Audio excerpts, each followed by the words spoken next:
bisa ya. Bisa dimulai. Eh, Baik, selamat malam dan halo teman-teman semuanya, juga pemberi materi kita pada hari ini. Selamat datang di Asistensi Fisika Mekanika UAS Genap 2024. Nah, sebelum memulai asistensi kali ini, mari kita berdoa menurut agama dan kepercayaan masing-masing agar asistensi ini bisa berjalan lancar. Oke, mungkin berdoa bisa dimulai.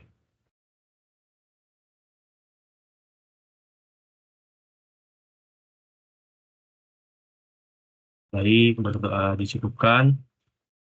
Pertama-tama, perkenalkan, nama saya Muhammad Gavin Jericho dari Teknik Elektron 2023, anggota aktif IKMF TUI 2023 sebagai BP Akro IMF TUI 2024 dan akan menjadi moderator pada sesi asistensi kali ini.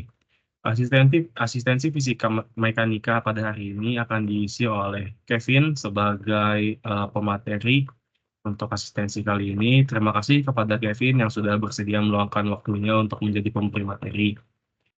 Nah, sebelum kita memulai asistensi kali ini, mungkin bisa untuk mengisi link absensi terlebih dahulu untuk teman-teman yang udah join nih. Buat link absensinya bisa diakses di chat ya teman-teman.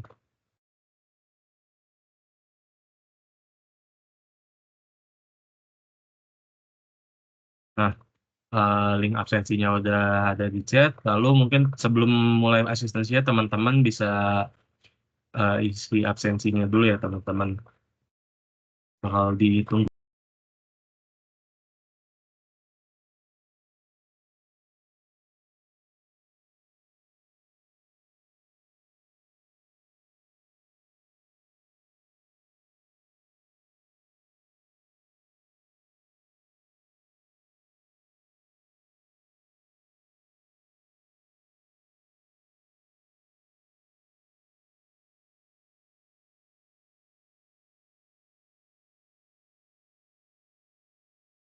Baik, karena mungkin teman-teman udah ngisi nih absensi dari asistensi kita kali ini. Buat mempersingkat waktunya, saya persilakan kepada Kevin sebagai pemberi materi untuk dapat memulai asistensinya. Pada Kevin, dipersilakan. Oke, makasih Gavin. Selamat malam semua. Perkenalin, gue Kevin dari Elektro 23. Di sini bakal jadi pemberi materi untuk asistensi fisika mekanika malam ini. Mungkin kita bisa mulai aja ya. Gue izin share screen.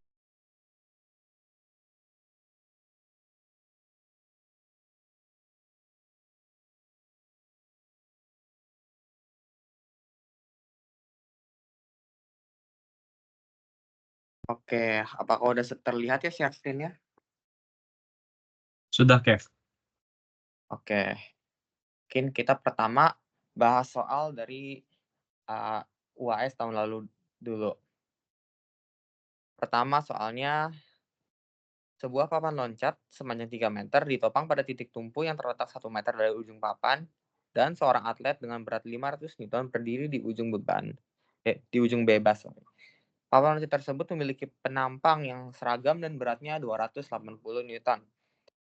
Pertama tuh disuruh gambar diagram benda bebas. Jadi diagram benda bebas kita bakal gambar semua yang ada. Pertama dia tuh ada, sebentar. Ini papannya. Di sini ada orang. Ini orang dengan dengan berat W sama dengan 500 Newton. Di sini di ujung tuh ditahan oleh tembok sih namanya. Kalau di tembok nih berarti ada gayanya. Kita bisa sebut dia sebagai gaya normal di sini. Kita asumsi dulu ke atas, kita anggap ini N1.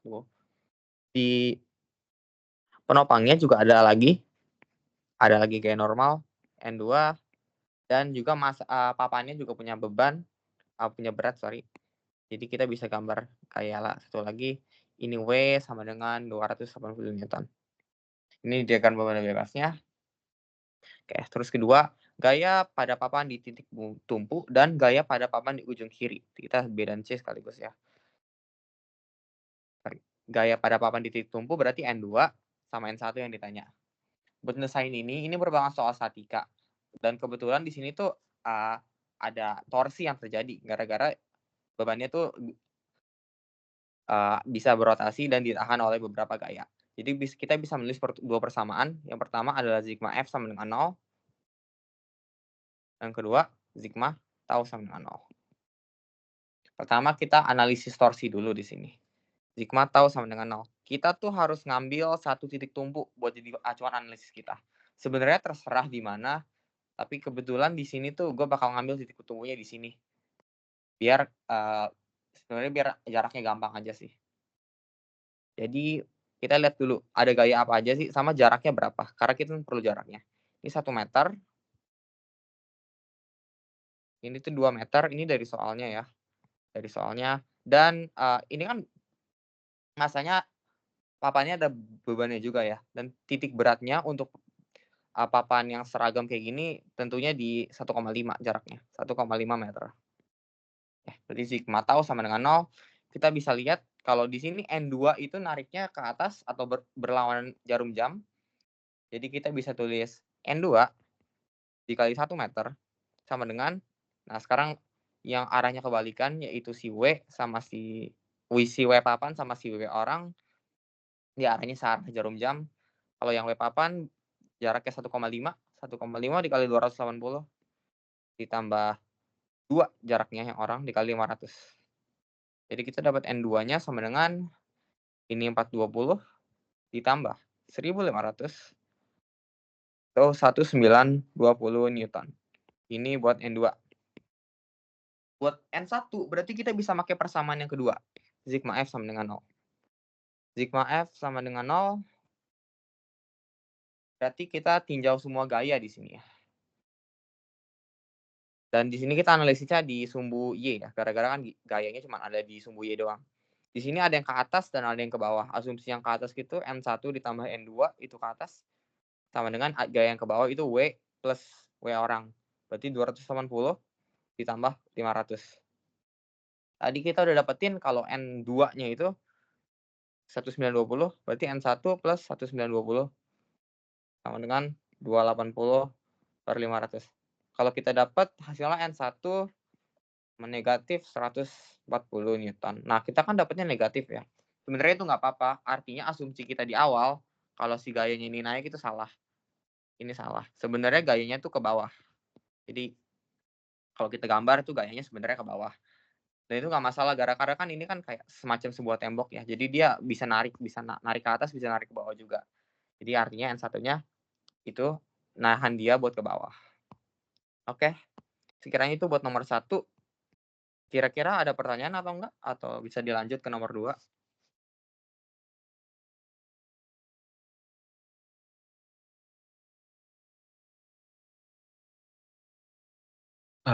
Mungkin dari teman-teman mungkin belum ada yang mau nanya nih, Kev. Mungkin bisa dilanjut ke nomor 2 aja kayaknya, Kev. Oke, kita lanjut dulu ya kalau gitu. Nomor 2. Bahan busa plastik dengan rho sekian akan digunakan sebagai bagian dalam baju penampung. Berapakah volume plastik yang harus digunakan agar 20% volume dari manusia berada di atas permukaan air saat menggunakannya? Asumsikan bahwa massa manusia adalah 80 kg dan kerapatan rata-ratanya adalah 1,04 gram per cm kubik. Oke. Pertama, mungkin kita bisa gambar dulu sih mungkin biar lebih jelas. Jadi ini bayangin ada air. Di sini ada orang gitu. Ada orang. Dan di orangnya tuh bakal pakai pelampung.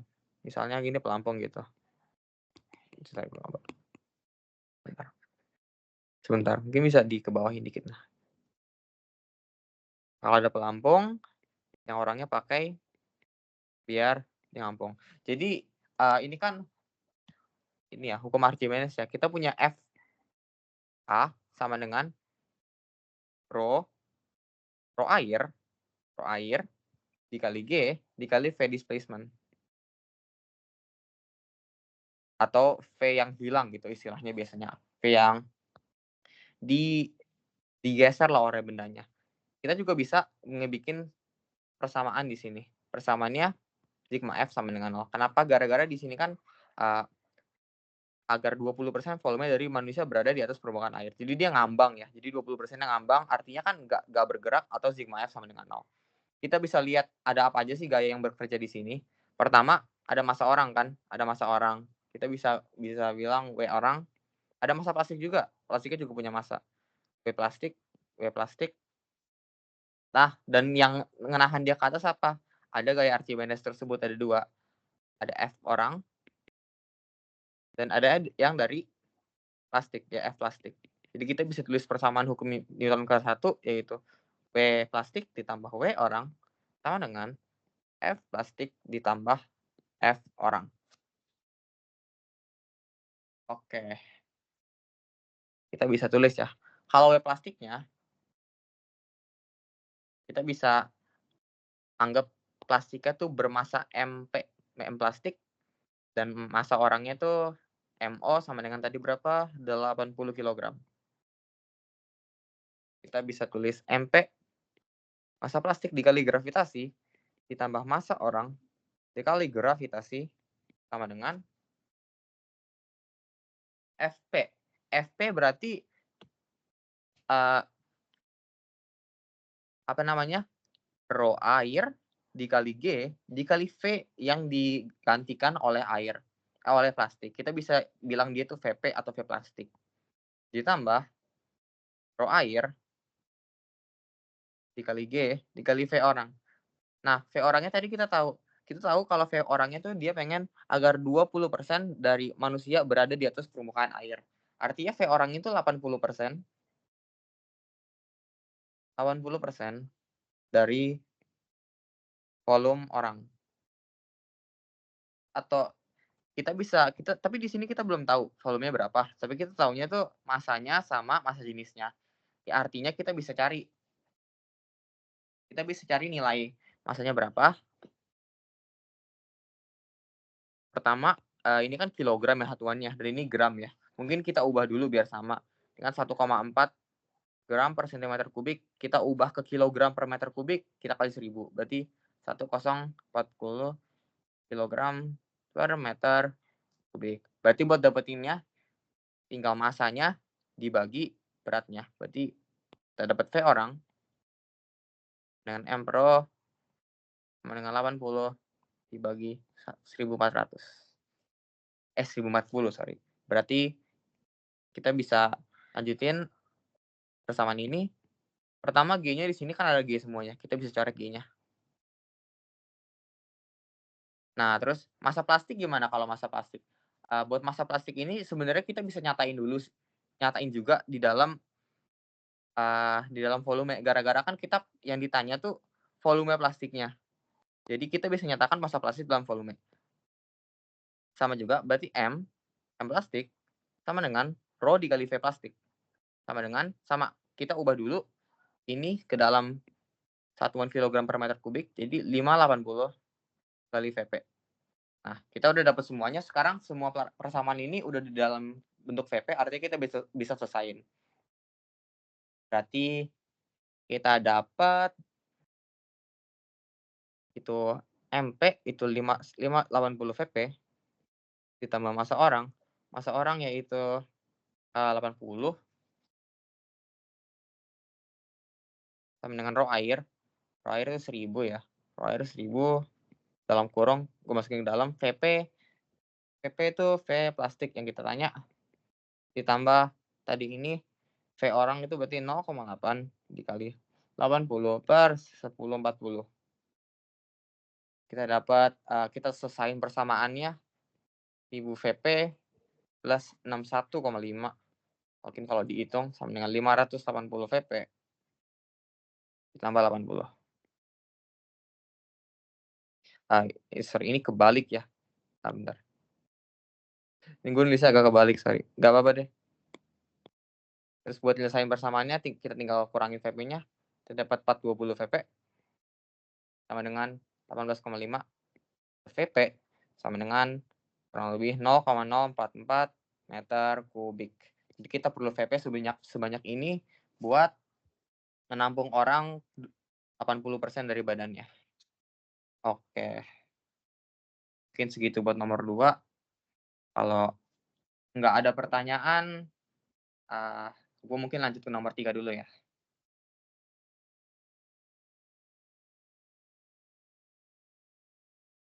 Sebuah tangki alat penyelam scuba diisi udara hingga tekanan 204 atm hingga suhu 29 derajat Celcius. Seorang penyelam lompat ke air.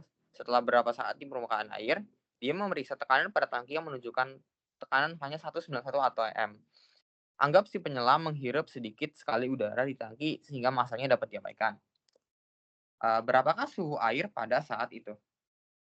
Oke, berarti ini kan soal tentang hukum gas ideal atau PV sama dengan NRT.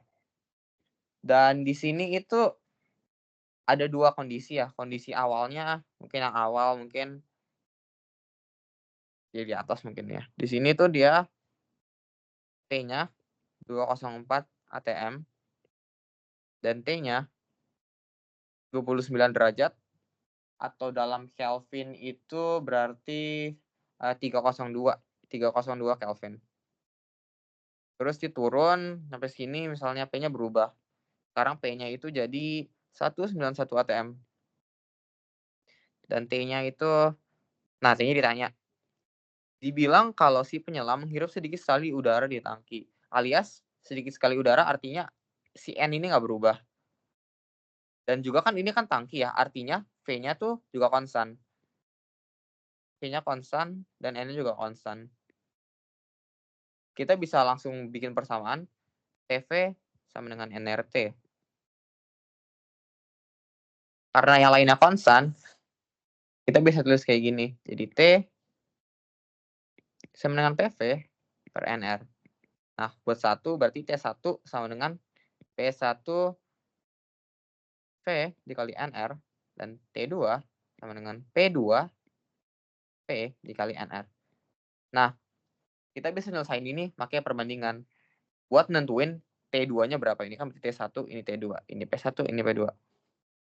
Jadi T1 per T2 sama dengan ini T1V per NR dibagi P2V per NR. Karena yang lainnya sama, kita bisa langsung coret. Jadi kita dapat T1 per T2 sama dengan P1 per P2. Ini sama kayak hubungan tekanan sama temperatur sih sebenarnya. Jadi kita dapat T1-nya tadi 302 Kelvin dibagi T2 sama dengan P1-nya itu 204 dibagi 191. Jadi kita dapat T2-nya sama dengan kita kali silang mungkin 302 dikali 191 dibagi 204 atau kurang lebih 282,76 Kelvin. Kalau kita ubah lagi ke Celsius berarti dikurang 273 9,26 derajat Celcius. Oke, itu nomor 3 ya, masih lumayan sederhana sih nomor 3. Cuman PV sama dengan NRT doang. Oke. Mungkin kalau gitu gue bisa lanjut ke nomor 4. Soal ini tentang mesin Carnot. A. Sebutkan 4 proses termodinamika dalam satu siklus mesin Carnot dimulai dari penyerapan panas oleh mesin. Jika mesin Carnot melakukan kerja sebanyak 2 kJ di antara temperatur 500 dan 25 derajat Celcius, tentukan 1 efisiensi dalam persen dan 2 perubahan entropi. Apakah angka perubahan entropi yang diperoleh memenuhi hukum termodinamika kedua? Oke, mungkin pertama siklus mesin Carnot ya. Siklus mesin Carnot ini merupakan apa ya? Mesin paling efisien alias enggak apa ya, dalam tanda kutip tidak ada mungkin ada mesin yang lebih efisien dari mesin Carnot ini. Mungkin kalau kita bisa gambar prosesnya, itu kayak gini. Sebentar.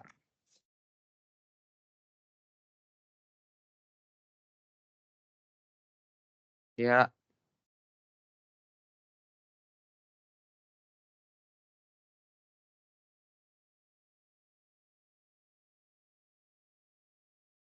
jadi siklusnya terdiri atas 3 siklus.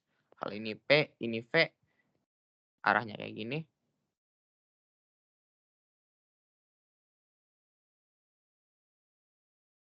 Nah, pertama itu dia tuh dimulai dari penyerapan panas oleh mesin. Ini proses isotermal atau penyerapan. Habis itu adiabatik. Terus ada lagi proses isotermal. Terus yang terakhir ini tuh adiabatik. Saat proses isotermalnya, ini kan volumenya bertambah di sini. Di sini volumenya bertambah. Jadi dia itu merupakan penerimaan atau ini Q in. Kalau ini kalau yang isotermal yang V-nya berkurang, ini merupakan pelepasan atau Q out. Yaitu proses termodinamika dari sebuah mesin Carnot. Oke, B. Jika mesin Carnot melakukan kerja sebesar 2 kJ di antara dua temperatur 500 derajat C dan 25 derajat C, pertama tentukan efisiensi. Kalau efisiensi mesin Carnot itu sudah ada rumusnya, yaitu epsilon sama dengan 1 min suhu rendah per suhu tinggi. Atau 1 min dalam Kelvin ya. Berarti 500 itu sama dengan 773 Kelvin. Kev, sorry motong sebelumnya. Mungkin buat di share screen-nya ini ada ke stop, ke pause kayaknya. Oh ya? Iya. Coba sebentar.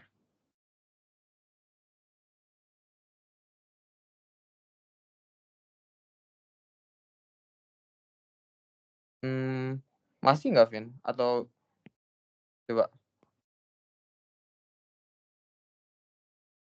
Apa masih udah kelihatan atau belum? Ini gue coret-coret. Udah kelihatan, Vin. Dari Oh gua. iya. Aman aja, Vin. Oke.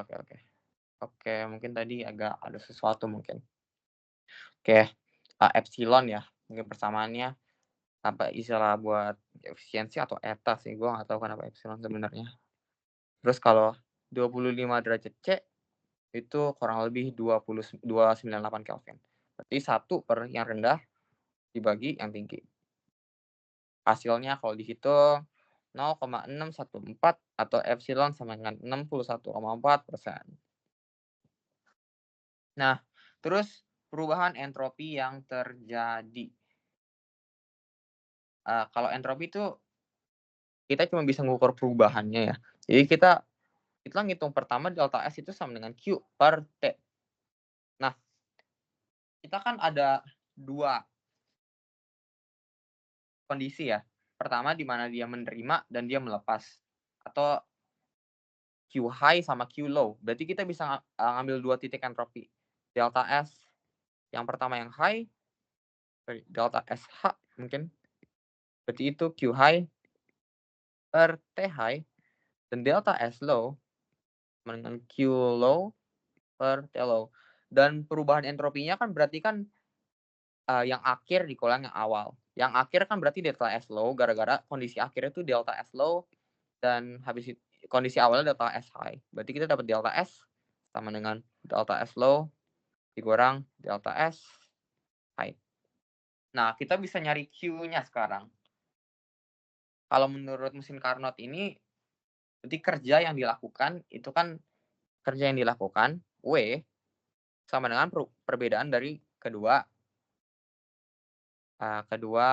Q yang diterima. Berarti ini Q high dikurang Q low. Kita bisa hitung Q high sama Q low-nya dengan menggunakan persamaan yang epsilon yang kita udah dapat tadi. Epsilon itu kan sama dengan W dibagi Q high, alias kerja yang dilakukan per energi yang diterima. Dan kita tahu kalau mesin Carnot melakukan kerja sebesar 2 kJ. Jadi kita dapat epsilon sama dengan 2000 per Q high, atau kita dapat Q high sama dengan 2000 dibagi 0,614 sama dengan 3257,33 Joule. Dan kilo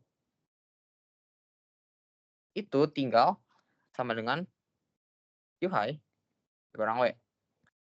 Atau ini tinggal dikurang 2000, 1257,33 Joule. Nah, sekarang kita bisa hitung delta S-nya. Kita dapat delta S sama dengan QH 3257,33 dibagi TH. TH yaitu 773 dikurang ini H ya. Jadi di sini. Q low di sini merupakan 1257,33 dikurang T low yaitu 289. Nah, kalau kita hitung ini hasilnya pasti 0. Ini tuh merupakan salah satu sifat dari mesin Carnot gara-gara dia kayak dia tuh merupakan mesin yang paling efisien yang ada. Dengan tanda kutip kalau entropi yang berubah dia tuh 0. Jadi dia merupakan mesin yang paling efisien. Jadi ini sifatnya kalau dihitung ini hasilnya juga 0 atau mendekati 0 sih gara-gara ada pembulatan tapi sebenarnya dia harusnya 0. Sama mungkin gue mau nginfoin juga ya, ini di diktat fisika mekanika ini ternyata salah ya. Di sini ditambahin. Jadi hasilnya 8,43 sekian itu salah. Harusnya dia hasilnya 0. Mungkin bisa kalau pengen gue infoin yang di diktat itu salah sebenarnya. Oke. Itu nomor 4. Jadi itu udah 4-4-nya nomor dari soal UAS tahun lalu. Kira-kira dari sekarang ini ada yang mau ditanyain nggak dari keempat soal ini?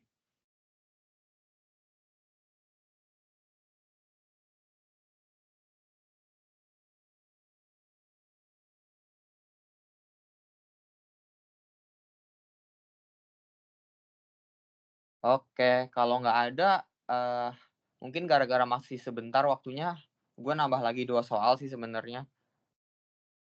Oke, kita coba ya. Ini soal dari Holiday. Pertama, sebuah mesin Carnot 500 watt beroperasi di antara suhu konstan 100 derajat dan 60 derajat.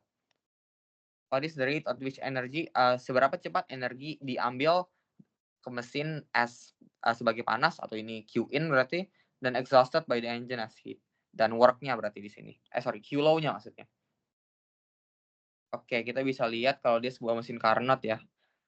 Jadi mungkin pertama yang kita bisa lakuin tuh kita hitung efisiensinya dulu. Jadi efisiensi sama dengan 1 min T low per T high. Atau 1 dikurang. Nah, ini kita ubah dulu jadi Kelvin. Berarti ini tuh 373 Kelvin. Ini tuh 333 Kelvin. 1 min 333 dibagi 373 atau 0,107 Kelvin. Nah, terus kita bisa lihat kalau mesinnya itu 500 watt ya. Sebenarnya ini cuma permainan satuan doang sih. Gara-gara kan 500 watt itu sama dengan 500 Joule per second. Jadi sebenarnya sama aja kayak ngitung mesin Carnot biasa, tapi 500 energinya tuh 500 Joule gitu dalam satu siklus. Ya, berarti kan epsilon sama kayak tadi, W per Q high. Jadi W-nya tuh di sini kita anggap dulu 500 berarti sini. 500 dibagi Q high dibagi Q high. Jadi kita bisa dapat Q high-nya sama dengan 500 dibagi 0,107 atau dibagi epsilonnya. Sama dengan ini tuh 4,67. Ini langsung gue ubah ke kilojoule ya. Harusnya kan 467 sekian gitu. Kosong. Gue ubah jadi kilojoule berarti 4,67 kilojoule. Nah, gara-gara tadi ininya per second, kita tambahin aja per second di sini. Jadi itu buat yang A. Terus how much is exhausted berarti ini ditanya Q low. Q low langsung aja sama dengan Q high dikurang W. Berarti sama dengan 4,67 dikurang 500 ya. 500 berarti 0,5. Sama dengan 4,17 kilojoule per second. Nah, kira-kira segitu. Ini cuma permainan satuan doang, yang biasanya energi doang, sekarang diubah jadi daya atau energi per second. Jadi beneran tinggal ditambahin per secondnya aja karena di sini tuh nggak ada yang berubah.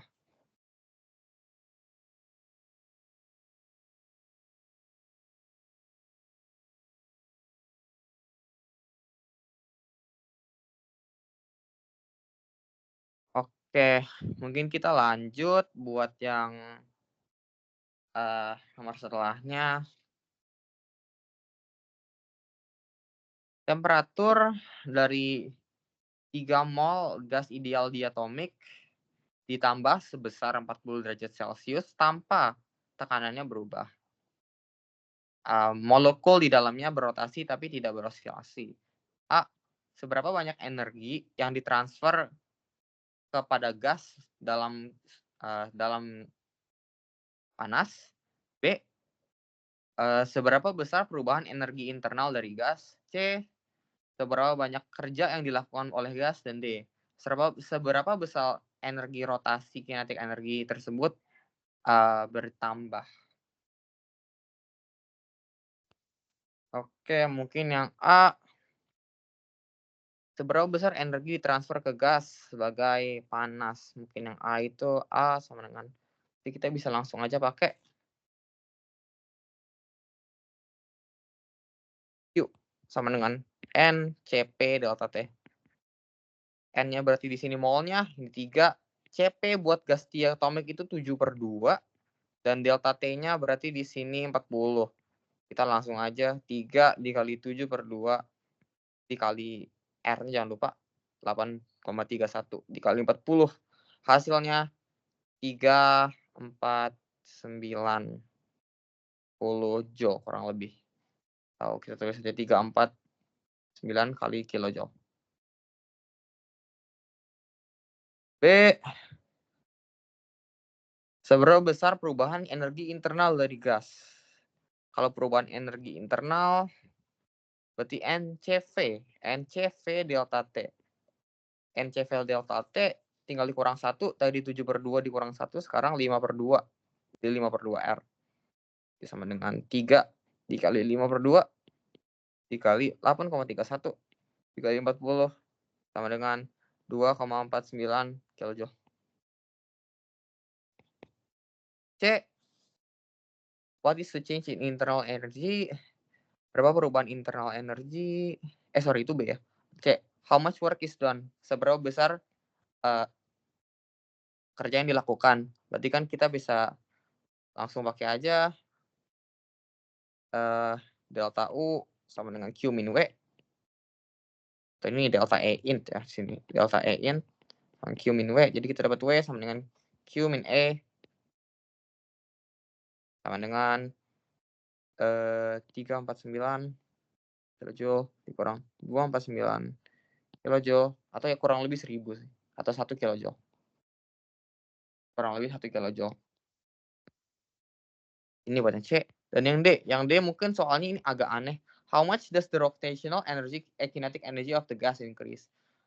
Ini soalnya sebenarnya agak aneh sih. Mungkin maksudnya dia kan kalau ini kan merupakan sebuah gas diatomik. Berarti dia bisa berotasi, dia bisa translasi juga.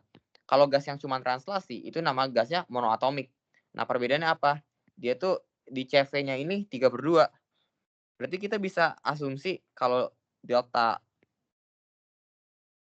energi rotasinya, translasinya itu sama aja kayak kalau kita hitung ini, tapi kita pakai 3/2. Jadi N dikali CV, tapi CV di sini 3/2 kali delta T. Kalau 3/2 itu dapatnya 1,49 berarti. 1,49 kilojoule. Sama aja yang tadi kayak tadi, N-nya berarti sama-sama 3, delta T-nya sama-sama 40. Dan buat rotasinya kan energi totalnya berarti energi kinetik translasi ditambah energi kinetik rotasi. Berarti buat energi kinetik rotasinya kita tinggal kurang, berarti energi kinetik dikurang energi kinetik translasi. Dan energi kinetiknya ini yang ini, energi internal. Sama aja maksudnya ini. Berarti kita dapat 2,49 kilojoule dikurang 1,49 kilojoule. Berarti ini sama dengan ya kurang lebih 1 kilojoule juga. Oke. Itu buat ini. Oke. Itu buat 2 lagi soal dari Holiday. Kira-kira ada yang mau ditanya atau gimana?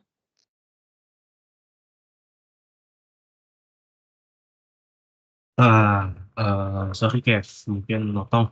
Berarti buat penjelasannya udah selesai ya Kev ya? Buat dari Iya, baik itu kebetulan soal yang ada di diktat sama soal additional ya Kev ya? iya, kebetulan buat fisika mekanika ini sebenarnya, soal UAS kita tuh, nggak terlalu panjang sih emang, jadi mungkin agak cepet. Jadi kalau mungkin ada yang mau nanya ada yang mau bertanya mungkin atau ada yang mau nambah soal boleh, kalau enggak, kalau gitu sih mungkin, gimana ya, gua bisa end sih kalau gitu. Bisa diudahin sih kalau nggak ada yang mau nanya sih, mungkin. Nah iya, benar banget nih teman-teman.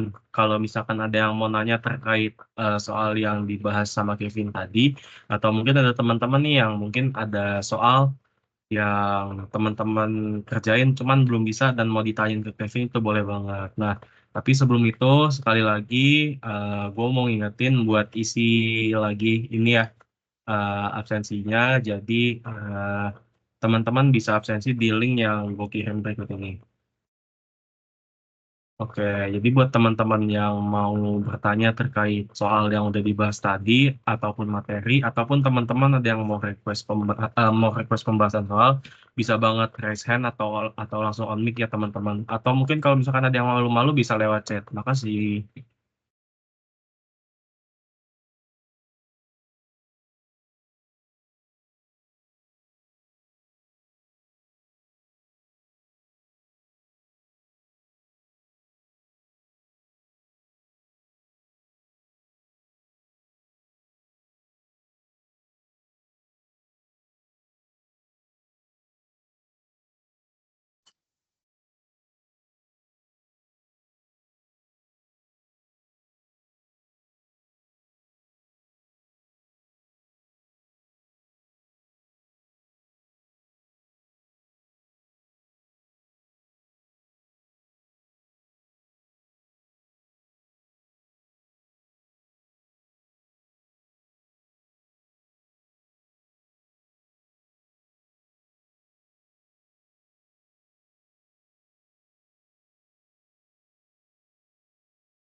Ya, mungkin baik dari teman-teman ini belum ada yang nanya, atau mungkin malu-malu nih.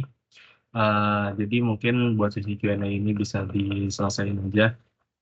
Oke, sebelumnya dari kami mau ngucapin makasih banget ke Kevin atas materi yang udah diberikan.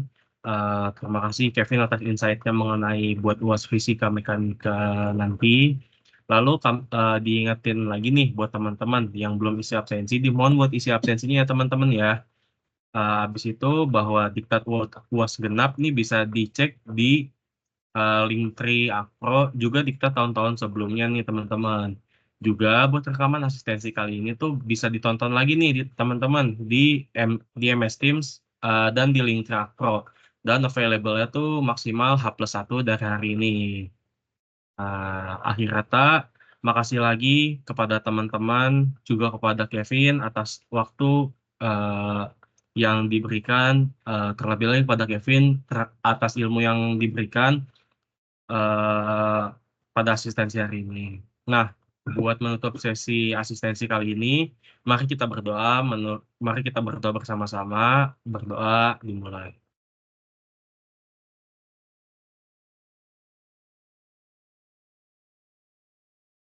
Baik, berdoa bisa dicukupkan.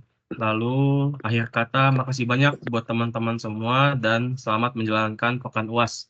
Semoga dilancarkan dan good luck semuanya. Teman-teman sudah boleh buat live meeting ya.